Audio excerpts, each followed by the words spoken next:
What's going on, you guys? It's your boy Patrick, aka Addicted to Combat, back for another week of UFC action. We've got UFC 290 this week, a big pay-per-view featuring two championship bouts. In the main event, we've got the featherweight bout between Alexander Volkanovski as he defends against Yair Rodriguez. In the co-main event at flyweight, Brandon Moreno defends against a familiar opponent, Alexander Pantoja. So, all things considered, we still have 14 fights on this card, even though there's been some short notice drop-offs. Jack Della Maddalena has a new opponent as of this week, and so does Nickal as of today. So there's some new names and faces to welcome to the UFC, but they've got tough tasks ahead of them. There's a lot of big favorites on this card and a lot of athletes they're trying to prop up and make look good in the spotlight on Saturday. So we're going to go over which ones might drop the ball, which ones are safe, and how we can attack this card from a betting perspective. So hit the like, hit the subscribe. I'm cranking out content every week, breakdowns, best bets videos, and live streams as we embark on this endless summer of UFC action. But join me on Wednesday night this week at 9 p.m. Central Time. My friend Brady from DFS by the Numbers will be joining me to break down this card. We're going to trade opinions, trade betting ideas, and talk to you guys in the live chat. So that's 9 p.m. Central Time this week on Wednesday. I'll see you guys there, and let's break into the first fight of the prelims. First fight of the night at lightweight, we've got Kirk taking on Esteban Ribovics. A pretty fun contrast in styles, in my opinion, here between Kirk, who's a 29-year-old grappler BJJ fighter who really is never urgent to get the fight to the mat. He does prefer to strike a lot of the time. He has a pretty loose, relaxed striking style. Keeps the hands low, but he is pretty technical, just kind of low output and not the most dangerous. He's currently 1-1 in the UFC. He lost his last fight against Damon Jackson by round 2 submission. Was actually kind of outstruck by Damon Jackson there, which wasn't a great look, but his first fight was a decision win over Makwan Amirkhani. He was able to keep the fight standing, avoid the submission potential from Makwan Amirkhani, and just kind of outstrike him and do the better work in that fight for the decision win. So a couple of, not the most impressive performances in the UFC so far, but the guy does have legitimate skill, and he's young enough to maybe make some improvements here with an 11-5 record. And decently sized for the weight class as well, but so is Esteban Ribovics, who's an Argentinian powerful striker making a second walk to the UFC cage after dropping his debut to Loic Radzhabov by decision. And Ribovics has a very opposite striking style. You know, his stance is a lot more of a traditional boxing stance, much closer, keeps the guard pretty high, his defense is on point, until he starts brawling in combination and getting very excited and reckless. He's a super aggressive kid, and that can leave him open to being countered as well. So his durability so far has held up. He's never been finished, but he does have also a 100% finish rate as well. So, he does have better cardio than you would expect with that kind of record, though. That's always the red flag I look for. You see, 5 wins by submission, 6 wins by knockout, and nothing by decision coming into the UFC. But against Loic Radzhabov, he was scrambling up from those takedowns. I think he got taken down 10 or 11 times in that fight. It showed a lot of urgency to get back up to his feet, and he likes to threaten with the Kimura to either sweep or scramble up to his feet. So his, cardio didn't look too bad after all the grappling defense. In round 3, he still had some zip on his punches and was still dangerous against Radzhabov there. So, the other red flag, of course, is takedown defense is not very good. That's not only from the Radzhabov fight, but from the pre-UFC tape as well. So if Kirk really did push the issue with the grappling offense, that could probably be an issue. But, man, Ribovics looked pretty good with his scramble ability. So it's the calculated low-output counter-striking of Kirk, possibly some BJJ offense from him, versus the risk-taking, dangerous, aggressive, and more dangerous striking from Esteban Ribovics. So I'm going to go on the side of the more aggressive man here to win minutes and potentially end this fight inside the distance. And at the money line, he's a minus 140 for Ribovics. I took that for 2 units. Really like him in this fight. He did impress even in a loss in his debut. So if this was simply a striking fight, I would actually probably say that Ribovics gets this done by knockout inside the distance, but maybe with some slick movement and defense from Kirk, and maybe him mixing in some grappling offense and takedown threats, that might burn some time off the clock defending that. So I'll just call it Ribovics by decision, but I like that money line at -140. Flyweight bout up next between Shannon Ross and Jesus Aguilar. This is a striker in Shannon Ross taking on a grappler in Jesus Aguilar. Pretty straightforward stylistic matchup here, but both guys do need a win in the UFC. It will be their first, with Shannon Ross coming off of that, I think, less than 1 minute knockout at the hands of Clayton Rodriguez on short notice in his debut, but he also got knocked out and pretty well dominated against Vinicius Salvador on the Contender Series before that appearance. Whereas Jesus Aguilar, he was successful in his Contender Series bout. He got a round 3 submission, but in his debut, he was fed Tatsuro Taira, and that did not go his way. He did get a guillotine locked up on Tatsuro Taira early, but after that failed, he really had no more offense and got submitted himself. So, Jesus Aguilar, pretty undersized even for flyweight, because at 5'4", he's got one of the shortest reaches in the UFC at 62 inches. Only a 27-year-old guy, but the guy has to risk it all to try to get that guillotine. He wants to close the distance with, big looping hooks, trying to, close as much range as he possibly can with his physique. But he's trying to get guys to really take the bait and shoot in on his left leg, because he's got a very good left arm guillotine. That's really the way he has finished most of his fights. I think 6 out of 8 wins for him have been by submission. But he makes a lot of mistakes in the grappling. His wrestling isn't all that good. He's not the strongest in the clinch, it looks like, and he pulls a lot of guys on top of him, as we saw in the Contender Series. But he's comfortable with that because he can out-scramble them and try to grab their neck with that guillotine or get the back take. But Shannon Ross, a very good striker, even though he's been knocked out in his last 2 fights straight by pretty good strikers. Pre-Dana White Contender Series, this guy showed some pretty good skills on the regional scene of Australia. He's got good flying knees and explosive attacks, but he's very good at switching stances and kind of outpointing people powerfully from at distance, at range, or up close in the pocket. He can pretty well trade bombs accurately up close. So I like this guy striking quite a bit. I think he should be the favorite in this matchup, but Shannon Ross was, I think, all the way up at like a plus 200 underdog, and over the weekend it started coming all the way down to the point where it's at now. It's like a plus 115, plus 120 for Shannon Ross. Jesus Aguilar around minus 140. I think that line should be flipped, and usually when I see a spot where the underdog I feel should be the favorite, I'll put money on it, but Shannon Ross's durability does, I'm not going to lie, it's got in my head a bit. I feel like he might be a bit chinny, and at flyweight, that's never a good thing.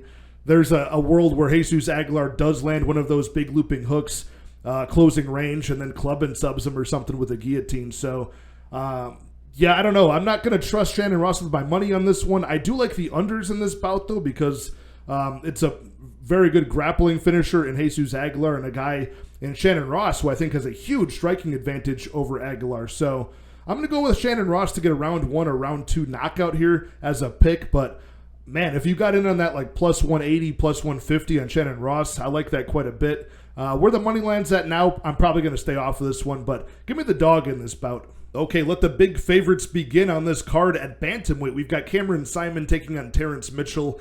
This is a short notice debut for Terrence Mitchell. He's filling in for Christian Rodriguez, who was supposed to face Cameron Saaiman on Saturday. But Terrence Mitchell has been under the UFC's banner once before. It was in 2016 on The Ultimate Fighter. And in the house, he got knocked out by Kai Kara-France in less than a minute pretty brutally. So that was his one taste of the UFC so far. But aside from that bout, since 2011, he's had 12 pro fights in the Alaskan regional scene, and he's been undefeated in those. So a pretty good streak outside of that Kai Kara-France knockout for Terrence Mitchell, who's 33 years old at this point. He's got a pretty well-rounded skill set, but he made his name early on as a flashy striker and a pretty good knockout artist. Again, not over the best level of competition. A lot of these guys have losing records or just, they're beginners at best in the Alaskan regional scene. And lately, Terrence Mitchell has been mixing it up. I mean, he's been employing a heavy takedown threat game plan early on, and I think he's coming off of 3 consecutive round 1 submissions lately. So he does have, the ability to threaten submissions, to get a slick back take, especially when he can stun his opponents first with strikes. But, yeah, I mean, not a lot of these guys are very impressive in, how they provide a resistance to Terrence Mitchell's game plan, I should say. So when you watch the fights in the Alaskan regional scene from Terrence Mitchell, not a lot to be gained from that 15-2 record, in my opinion. but he does have a 100% finish rate, which is more of a red flag in this case than it is impressive, in my opinion. Cameron Saaiman, only 22 years old, 11 years younger than Terrence Mitchell, but he's got a lot of experience and more meaningful experience on his resume. He came into the Contender Series off the EFC regional scene in South Africa. Very well-rounded kickboxer, good strikes, good clinch weapons, and decent takedown offense. He went in there against Josh Wayne Kim on the Contender Series and finished him in round 3 by knockout as an underdog, showing very good power there. And now he's 2-0 in the UFC. Cameron Saaiman faced both Stephen Koslow, who is a high-level BJJ specialist. He beat him and stayed safe against those early submission threats and takedown threats. That was good to see from him. And then he finished the fight and showed urgency in round 3. But he just came off of a decision win over Mana Martinez, who's a very powerful striker in the UFC. And Cameron Saaiman once again stayed safe against that threat, even knocked down Mana Martinez himself and doubled him up on strikes. So a very good wide array of experience for Cameron Saaiman, a good skill set from this kid. And I really do think he ends this fight inside the distance pretty quickly over Terrence Mitchell, So I like the under 1.5 no matter who wins this fight. Terrence Mitchell is always a fast starter, ends most of his fights early. I'm not sure what his gas tank looks like moving outside of that. And Cameron Saaiman, I think, is so much better that he could probably end this by knockout pretty early in round 1 or round 2. So I like the under 1.5 at minus 135 or minus 150.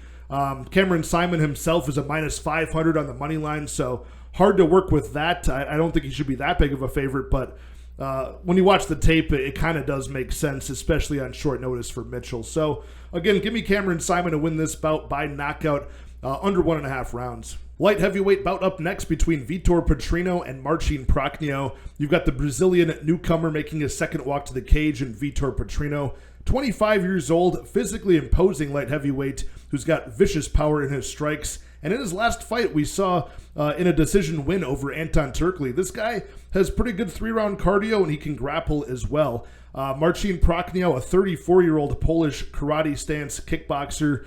He's 3-4 in the UFC, and not had the most impressive run so far. I mean, the guy, he's been knocked out several times in his UFC career. 3 of those 4 losses have been by knockout. Magomed Ankalaev is forgivable, but Sam Alvey and Slow Mike Rodriguez knocking him out cold is not forgivable at all. But Marcin Prachnio, he's a guy who really does attack the legs of his opponents, and we saw that in his last fight against a punching bag, basically, when he took on William Knight and won by decision. William Knight had a really shocking low-output performance where he just stood there and did basically nothing while Marcin Prachnio kicked his legs. I believe Prachnio outstruck William Knight 79 strikes to 8 over 3 rounds, and I think about 60 of those strikes were leg kicks alone. So Marcin Prachnio, not showing killer instinct in that bout. He's kind of equally to blame for as boring as that fight was. So the durability issue is really the most problematic thing for Prachnio's game. And although he's a pretty mobile light heavyweight, he's very fast and probably going to be the one skirting around the cage around Vitor Petrino in this bout. I think it's only going to take 1 or 2 clean punches to land from Petrino to knock out Prachnio pretty early in this bout. So, Prachnio, he has shown some power himself. He's got 11 knockouts out of his 16 wins. But in the UFC, he hasn't really been that dangerous. He did score a pretty shocking result when he had the decision win over Khalil Roundtree, who kind of had a William Knight-like performance that night. But Ike Villanueva, one of the worst 205ers to grace the UFC cage, he did get a nice body kick TKO on him.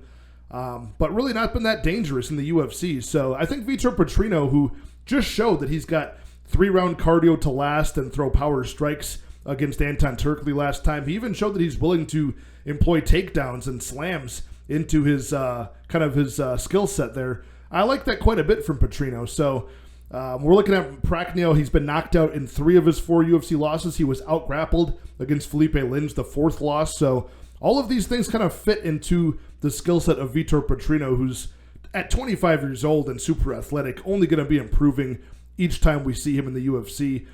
He can start swinging wildly at times when he's chasing the finish. That he can hit air and miss by a mile with some of those looping strikes. But what I do like is his long jab out of both stances. This guy has a piston-like jab that I think even that alone could probably wobble Marcin Prachnio, who seems pretty chinny. So give me Vitor Petrino to score a round one knockout here. The money line is pretty wide, minus 300 for Petrino, plus 250 for Marcin Prachnio.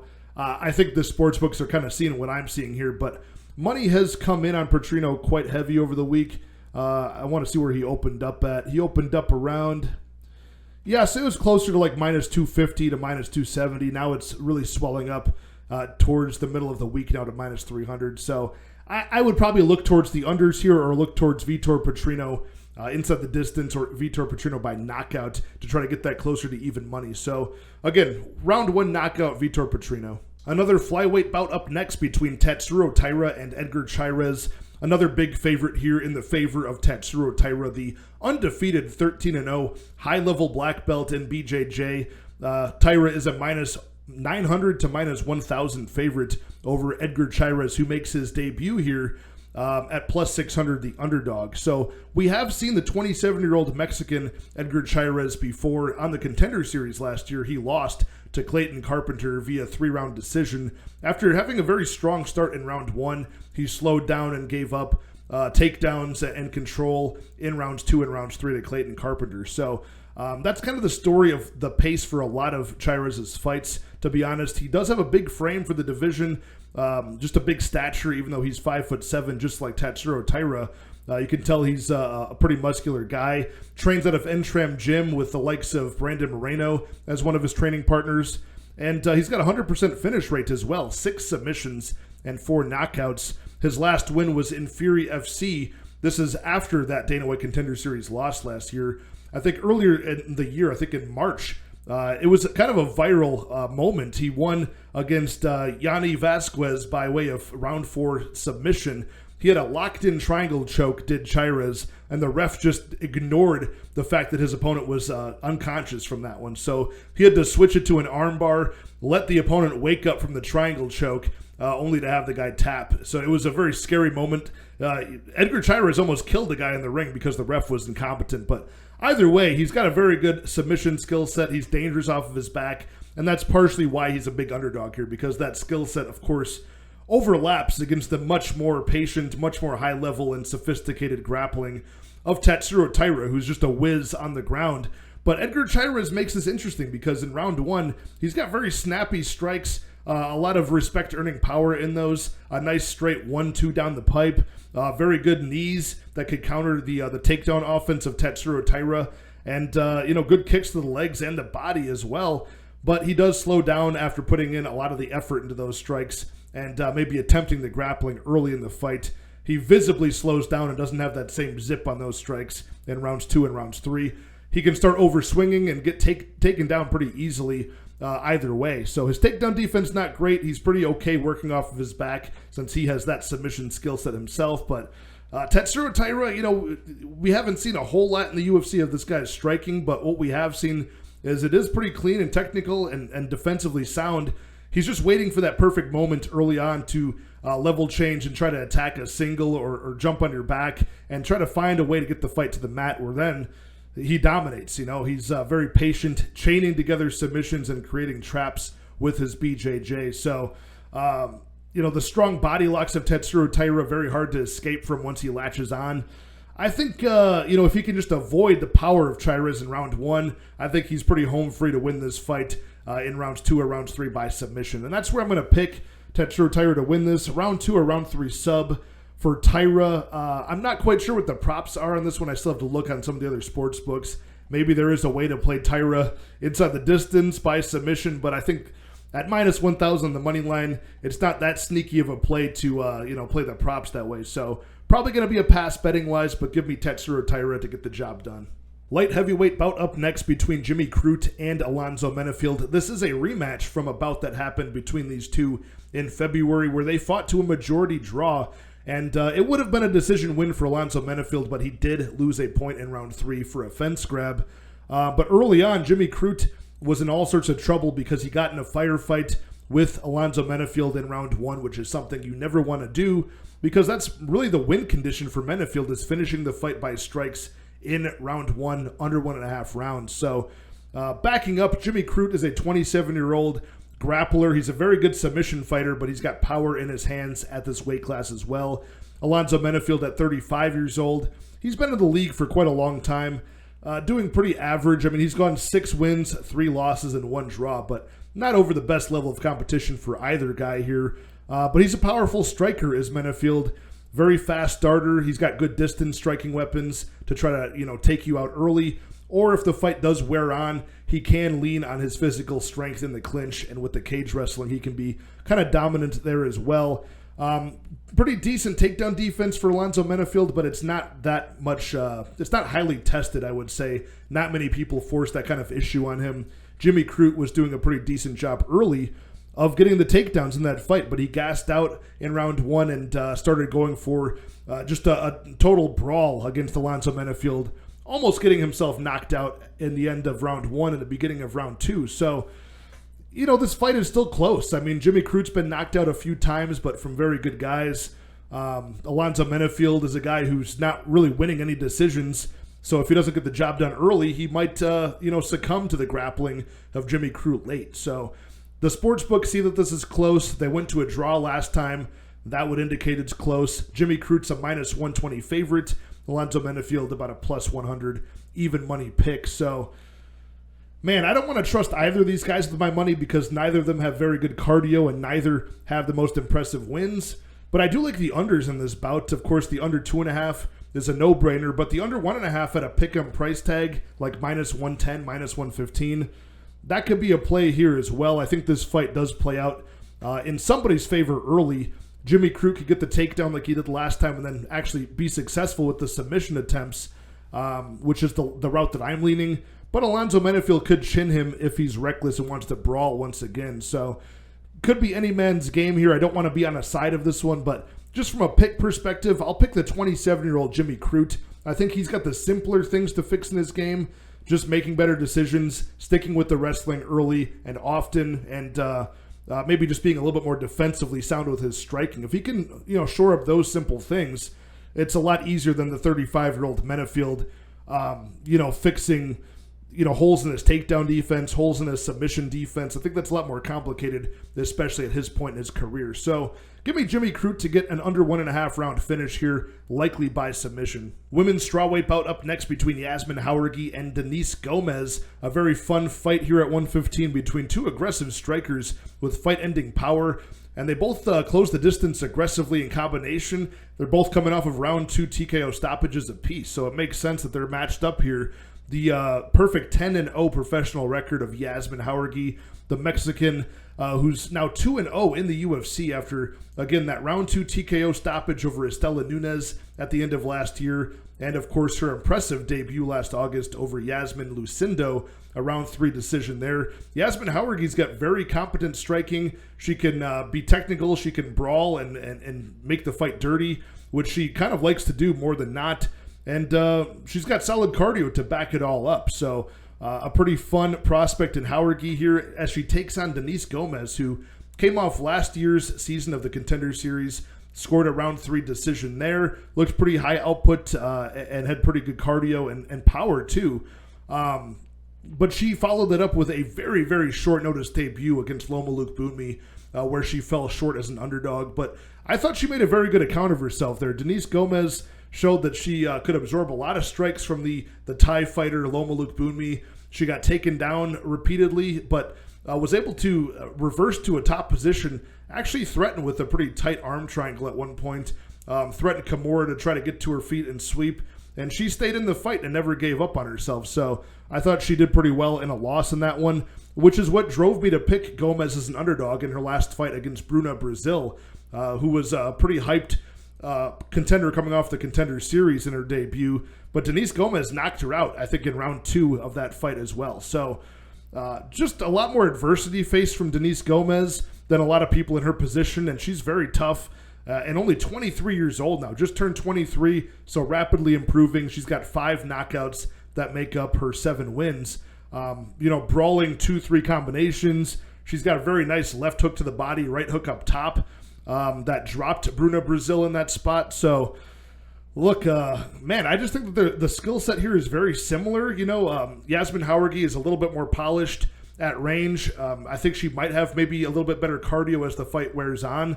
But Denise Gomes has had her durability tested. I haven't really seen Yasmin Jauregui's durability tested all that much. She was dropped in round 1 pretty early into the fight against Estela Nunes there and recovered from that. But, Denise Gomes also is showing proficiency in the grappling as well. She's seeking to get the fight against the cage, seeking to get it to the mat, and she's threatening submissions even though she doesn't have any on her record just yet. So I got to say, with the skill sets being pretty close, I fail to see why Yasmin Jauregui is a minus 410 favorite and Denise Gomes is a plus 310 underdog. I think that money line is way off. I would favor Yasmin Jauregui to win the fight, sure, but not by this much. I think that's pretty crazy. So just from the money line being so mispriced, it's going to do the work for me. I'm going to take Denise Gomes to pull off the upset here. I'm not sure if she does it inside the distance or not. Obviously, we've never seen Yasmin Jauregui finish before, but give me Gomes to at least show up here more times than this money line indicates and pull off this decision victory at least. I mean, if we're leaving this in the hands of the judges at women's strawweight, I think this money line is pretty wide just by nature. So I'm taking a half of a unit at plus 310 on Gomes to get the victory here. Welterweight bout up next between Jack Della Maddalena and the debuting short notice replacement for him, which is Josiah Harrell. And Josiah Harrell is a 7-0 professional out of the Ohio regional circuit. He did have one bout in the CFFC and one bout recently earlier this year in the LFA. And Josiah Harrell is 24 years old, and he's, I think, a teammate of Matt Brown down there at the Grove City BJJ in Ohio. But either way, he's kind of a blown-up 155er, not really a welterweight. So that's the first issue I see with this fight off the bat. There's a lot of 160-pound catch weights for this guy. It looks like he's too muscular and stocky at 5'7" to really make 155. So they're pushing him up to 170 here. He does have that 7-0 record, all stoppages, 4 knockouts, 3 submissions. And in the LFA earlier this year, he did have that viral clip that I didn't realize that it was Josiah Harrell, but I did see this clip of him double leg takedowning a guy right through the cage door in the LFA. It was pretty impressive stuff. And soon after, he got a round 3 stoppage over that guy, Mike Roberts. And that's really what Josiah Harrell does, is he gets the takedown, flattens out his opponent on the mat, and then looks for the ground and pound stoppage or a submission like a rear naked choke with the back take. So really stiff striker. He's a muscular guy, like I said, kind of a tank, stout figure at 155 to 165 where he competes. So he's got kind of that buff guy, stiff striking that doesn't look the cleanest. Looping punches, nothing really straight. He looks the most comfortable when he's got the fight on the mat and he's got his opponents underneath him and they can't move. But Jack Della Maddalena, complete opposite kind of style there, right? He's a long, lean, 5'11", 170-pounder who's 4-0 in the UFC, all round 1 stoppages, 3 of them knockouts, and his most recent win over Randy Brown was a club and sub by rear naked choke. So, yeah, I mean, this guy is pretty unstoppable at this point over most competition that's not like a ranked guy. He's an accurate switch stance kickboxer, just really good striking selection and timing, impeccable accuracy, and just the fluidity of this guy's striking is just unbelievable. So I don't see Josiah Harrell being the guy to upset him as a plus 600 underdog, making his debut at 24 years old, sort of up a weight class. It's a lot to ask. So when I saw the tape for this one, I pretty much assumed it would be like a minus 1,000 spot for Maddalena at least. Yeah, I mean, round 1 stoppages over Pete Rodriguez, Ramazan Amiv, where he showed good takedown defense, good scramble ability, good submission defense. So it kind of leaves a lot of the winning equity out of the picture for Josiah Harrell with some of the stuff that Maddalena's already been tested with. So I think it's going to be a Jack Della round 1 stoppage once again, most likely by knockout, just the path of least resistance. But so that's always risky when you're looking at Jack Della as a minus 1,000 favorite. You're going to try to find ways to chop down that money line with the props. But inside the distance for Jack Della, I'm sure is like minus 500. I'm sure even in round 1, it's minus 200 or more. So just nothing I want to get too concerned with because, it's an unknown guy in Josiah Harrell. Maybe this guy's got some sort of ungodly chin that we just don't know about yet and he just won't get knocked out. I don't really want to be stuck paying chalk on such a specific prop for Jack Della. I'll just wait until next time he gets a real step up in competition. But for now, give me Jack Della round 1 knockout. Another welterweight bout up next between Robbie Lawler and Nico Price. We've got the retirement fight officially for Robbie Lawler, who is the former welterweight champion, UFC and Strikeforce legend, and he's 41 years old now, so it seems about time to hang it up. The guy's been at it forever. Southpaw striker, still very technical and good boxing. The guy likes to get in close range in the pocket and just unload, using his good head movement and durability to slip strikes and land very good, devastating combinations on his opponents. A very nice uppercut to left straight, simple 1-2, and good hooks up close.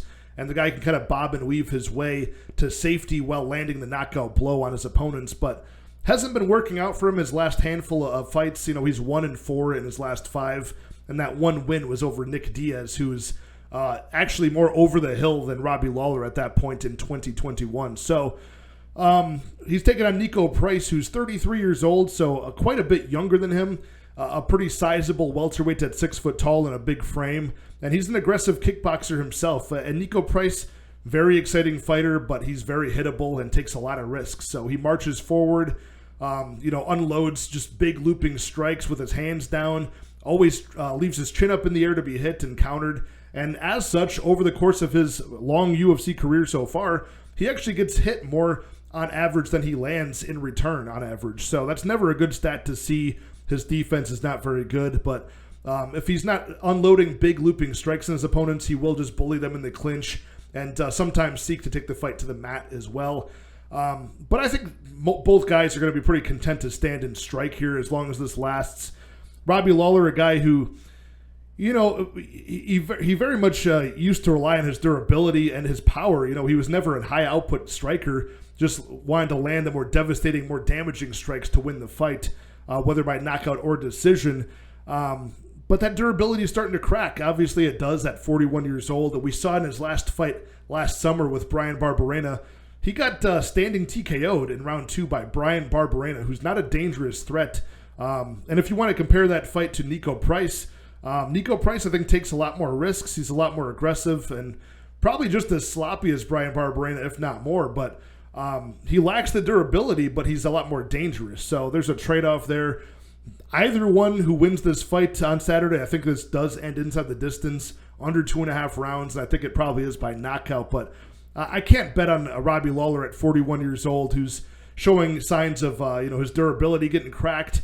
I think Nico Price is going to overwhelm him early here and put him out, probably within 1 or 2 rounds. I'm going to call Nico Price by knockout. So the money line makes this interesting because Nico is a -260 to -275 favorite.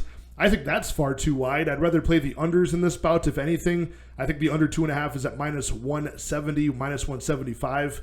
I like that because Robbie Lawler, Nico Price is the perfect opponent that you could see giving Lawler a ride off into the sunset knockout here, but I just don't see it. I think Nico Price is going to overwhelm him early, so give me Nico Price round 1 or round 2 knockout, but the money line I think is far too wide. I would look for the unders here. We've got Bo Nickal taking on Val Woodburn, and this is a short notice replacement, debuting fighter in Val Woodburn.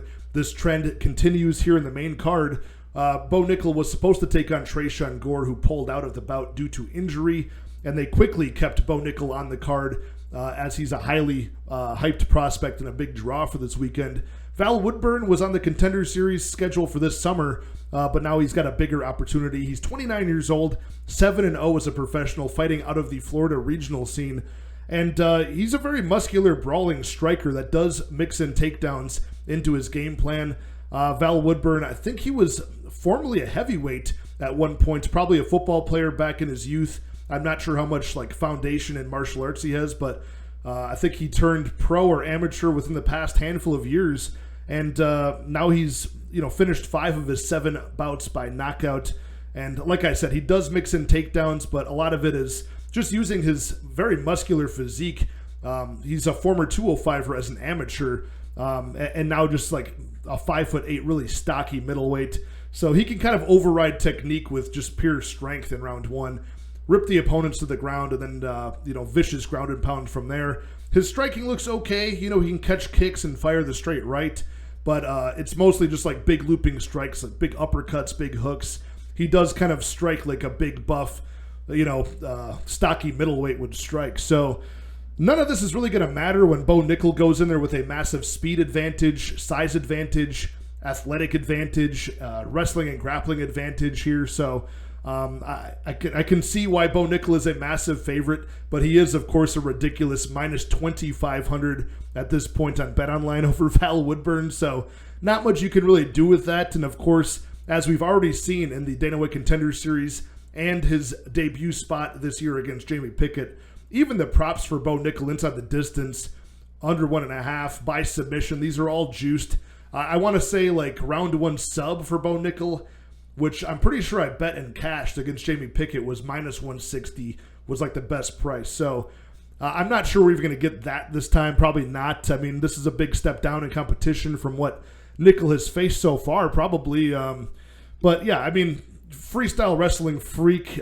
His speed on his level changes is crazy. You saw with Jamie Pickett earlier this year, he was able to close the distance, take him down, threaten the guillotine, the front headlock, take the back, and then go to the arm triangle, which he finished the fight with, all pretty seamlessly without leaving any room for Jamie Pickett to move. So I think something similar is going to happen to Val Woodburn. I'm going to go Bo Nickal round 1 submission. Lightweight bout up next between two guys who are massive for the weight class. We've got Dan Hooker taking on Jalen Turner, and it's going to be a really fun fight because both guys have such long and effective striking weapons. You've got City Kickboxing's own Dan Hooker, who's 6 foot tall with about a 75-inch reach. He's being matched by a guy 5 years younger at 28 years old and 6'3" with a 77-inch reach. Finally, Dan Hooker is facing somebody with better genetic gifts at this weight class than even him. So a well-rounded fighter in Jalen Turner with amazingly powerful striking and dangerous submissions as well. So I like his versatility. Jalen Turner is actually learning and improving and using his length a little bit better than when he came to the UFC. He's got those nice long double jab crosses out of either stance, using his kicks effectively, and his distance control has really improved quite a bit.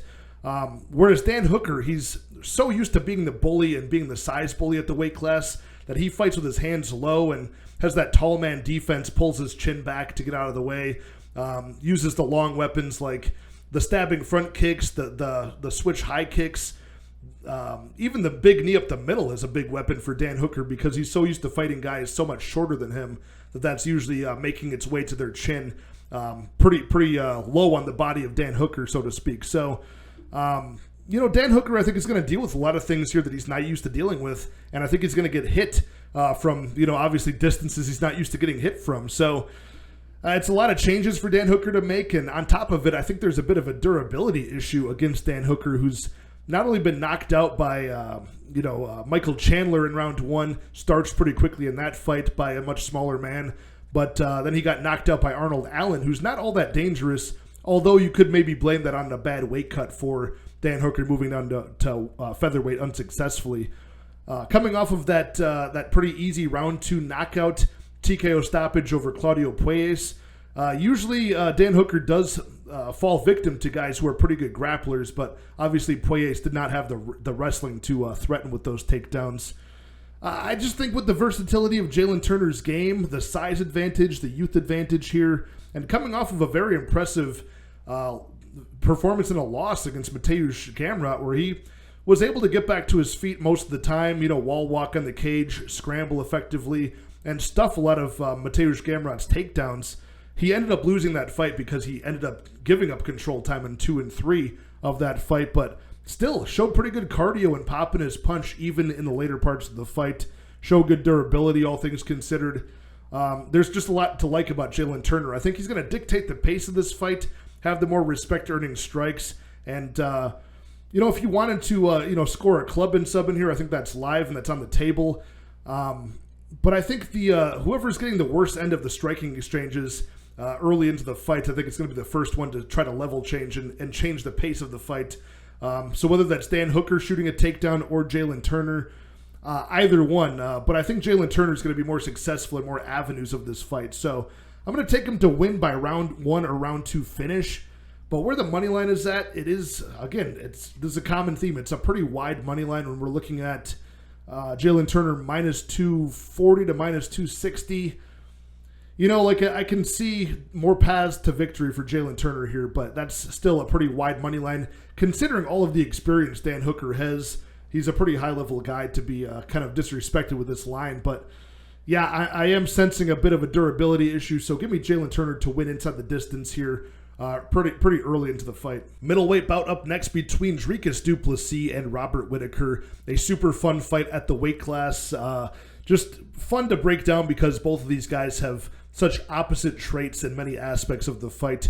Just in terms of experience in the UFC, I mean, Robert Whittaker, one of the most experienced guys at middleweight currently. He's 12-2 in the league, the former champion, and he's only lost.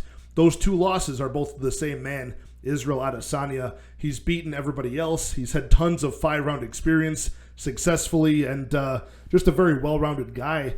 Dricus du Plessis, on the other hand, is well-rounded himself, but he's more of a sprinter type of pace. He leaves it all on the line as a finisher, finishing 18 of his 19 professional bouts. For the former K1 kickboxer and submission fighter, very unorthodox style, too. I mean, he leaves a lot of defense to be desired. He risks everything for the knockout punch, blitzing forward and, consecutive 1-2, 1-2 strikes.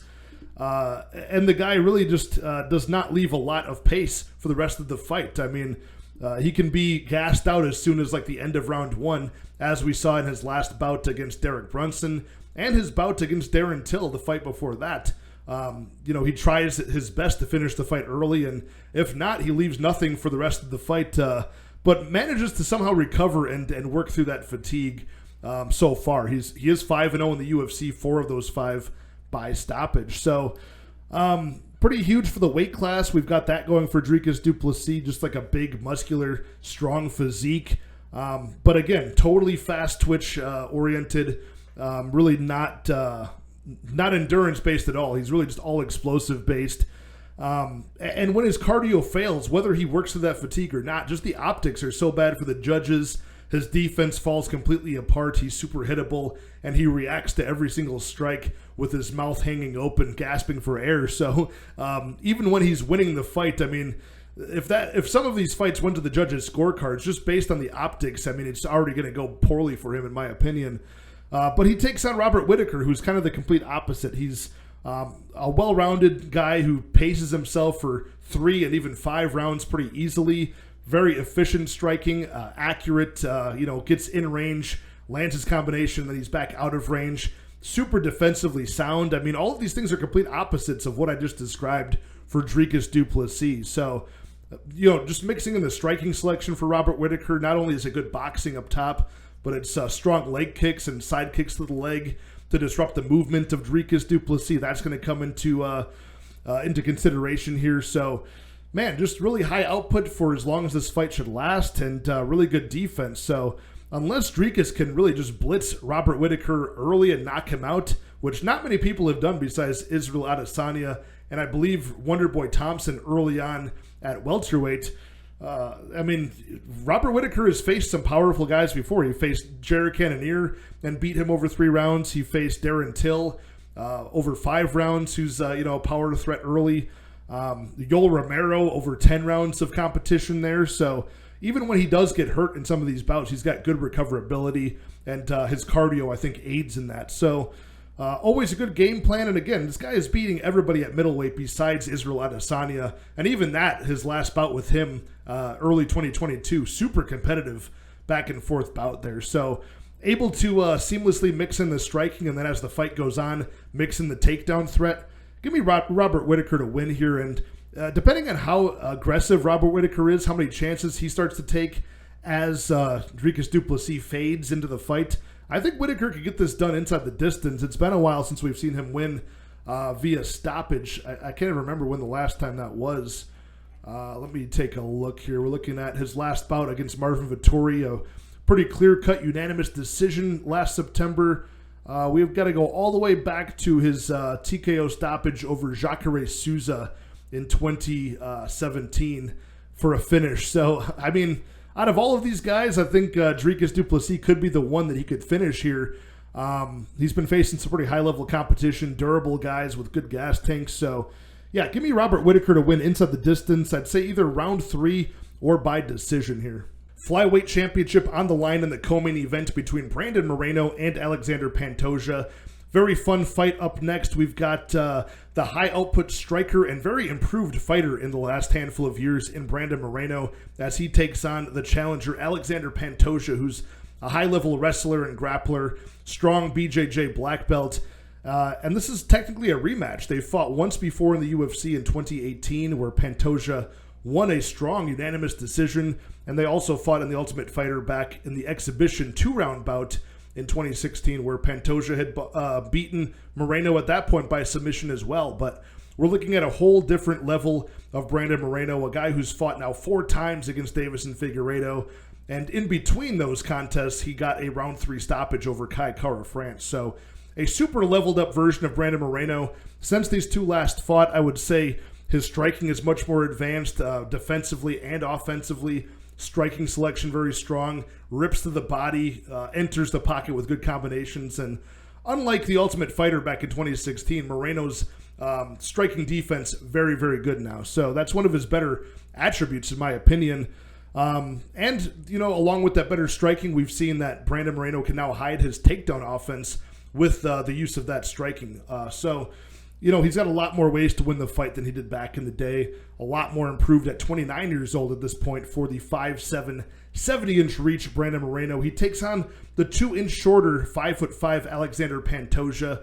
Again, very high-level submissions. Once he gets the distance closed on his opponents, which he does very aggressively, he can take their back in an instant, as we saw last year against Alex Perez.